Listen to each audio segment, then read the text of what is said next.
Hey friends, Dave here on behalf of the Hallway crew. It's been a minute since we've had a new episode, and we recognize that. We've had a couple of busy weeks. I'll just be honest, it's mostly because of my schedule. I've been traveling around a little bit, and so we haven't had the opportunity to sit down to record a new episode for a while. But I want to encourage you, if you're a regular listener to Hallway Conversations, we've got some really fun stuff in the works yet for this spring. Some great interviews and a couple of other fun ideas. So in the meantime, a little shameless self-promotion with Abby and Matt's permission. I have a side project. I've been working on another podcast that's funded by a grant. It's called It's Good to Be Smart, and it's all about science and STEM education topics that I hope would be really intriguing and interesting for teachers to use with their students. So the target audience is kind of grades 5 through 10, and middle school is definitely the sweet spot. But I hope that you might enjoy, appreciate, maybe even pass this along to some science teacher friends that you might have, folks who are working in STEM education. So without further ado, this week we've got just a special bonus. I'm going to play one of my favorite episodes from the first season of this STEM-oriented podcast. Season 1, by the way, of It's Good to Be Smart is all about matter. What's the matter with matter is the theme. And this particular episode is all about the periodic table. So more good stuff coming very soon from Hallway Conversations, but in the meantime, I hope you enjoy this bonus episode from It's Good to Be Smart.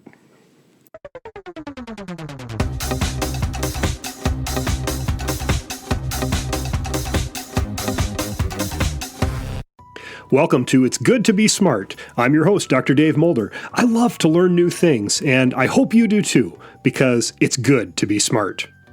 Today, we're diving into one of the most important and useful tools in all of science, the periodic table of the elements.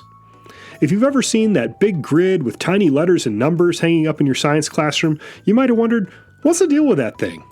Why do scientists love it so much? And why does it look so organized? Well, stick with me for the next few minutes and we'll explore the answers together.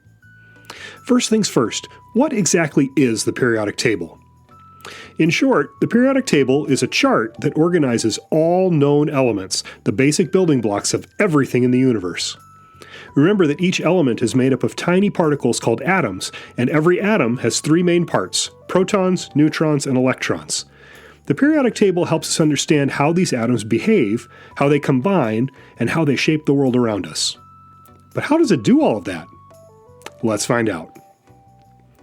To uncover the secrets of the periodic table, we need to travel back in time to the mid-1800s. At this time, scientists knew about some of the elements, like gold and silver and oxygen and hydrogen, but they didn't have a good system for organizing them. Enter Dmitry Mendeleev, a brilliant Russian chemist. Mendeleev loved patterns and puzzles. He began writing down the properties of each known element on cards, kind of like a deck of science playing cards. Mendeleev started sorting out the elements based on their properties, such as how they reacted with other elements and their atomic masses. And as he laid out the cards, he noticed something amazing. When he arranged the elements in a certain order, patterns began to emerge. Certain elements had similar properties that repeated in a predictable way. It was like playing a game where the rules revealed themselves. But here's the truly incredible part. As he laid out the cards according to their properties, Mendeleev realized that there were gaps in his arrangement. Instead of thinking, "Oh, I must have made a mistake," he was confident in the work he had done. Instead, seeing what seemed like empty spaces in the patterns he'd discovered, Mendeleev predicted that these gaps were for elements that hadn't been discovered yet. And guess what? He was right. Over time, scientists found elements like gallium and germanium that fit perfectly into the spaces Mendeleev had left open. Isn't that interesting? It's a good reminder for us all that there are still things out there for us to discover. Now let's fast forward to the modern periodic table. It's arranged a little differently than Mendeleev's original version, but the basic idea is the same. It's all about patterns. Today we organize the elements by their atomic number, which is the number of protons in the nucleus of each atom. For example, hydrogen has 1 proton, so its atomic number is 1. Helium has 2 protons, so its atomic number is 2. Lithium has 3 protons, so its atomic number is 3. And the table goes on from there. Iron atoms have 26 protons, so it's number 26 in the table. Silver atoms have 47 protons, and it's located at number 47 in the table. Lead is number 82 in the table, so, you guessed it, 82 protons. That's how the pattern works for listing out the elements. But the periodic table isn't just a boring list. It's a masterpiece of design. The elements are arranged in rows called periods and columns called groups. The groups are super important because the elements in each group share similar properties. Why? It all comes down to electrons. Specifically, the electrons in the outermost shell of an atom. Atoms want to be stable, and they do this by filling their outermost electron shells. Elements in the same group have the same number of electrons in their outer shell, which is why they behave in similar ways. For example, the elements in group 1, like sodium and potassium, have just one electron in their outer shells. This makes them super reactive. On the other hand, the elements in group 18, like helium and neon, have full outer shells. These elements are called the noble gases, and they're so stable they hardly react with anything at all. That's the big idea behind the way atoms in different columns of the table react.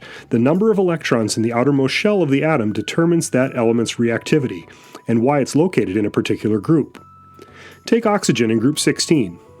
Like all the elements in group 16, oxygen has 2 empty spaces in its outer electron shell, and it's always on the lookout for 2 more electrons to fill it up. That's why oxygen bonds so easily with hydrogen to form water. Or consider chlorine in group 17, which has just 1 empty space in its outer electron shell. It only needs 1 more to fill up its shell, so that makes chlorine incredibly reactive, just like all the rest of the elements in group 17. So the key thing to keep in mind about the periodic table is this: the elements in any given column have lots of similarities, and these similarities are because of the characteristics of the atoms that make up those elements. This was Mendeleev's insight, and one that continues to help us understand how elements interact right up to today. Before we wrap up, here are a few cool facts about the periodic table that might surprise you. Did you know that over 75% of the elements in the periodic table are metals? That's right, metals dominate the table. Most elements are either gases or solids at room temperature, but there are 2 oddballs that typically exist as liquids in their elemental form: mercury and bromine. The heaviest naturally occurring element is uranium, with an atomic number of 92.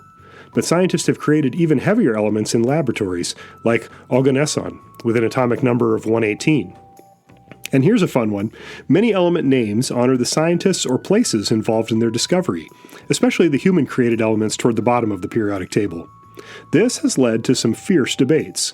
For example, seaborgium, element number 106, is named after the Nobel Prize-winning American chemist Glenn T. Seaborg. But naming this element was part of a heated rivalry between American and Russian scientists who both claimed that they'd been the first to create element number 106. The International Union of Pure and Applied Chemistry is the group who officially names elements, and in the end, they settled this dispute. I'd like to think that Mendeleev, the namesake of element number 101, Mendelevium, would approve this decision. So there you have it, the periodic table, a scientific treasure map that helps us understand the building blocks of the universe. Next time you see it hanging on a classroom wall, take a moment to appreciate its genius. And remember, it all started with a curious scientist and a deck of element cards. Thanks for joining me for this episode. Nice work leveling up your brain power today. Remember, smart isn't something you are, it's something we become as we're learning. So keep listening, keep learning, and keep getting smarter every day.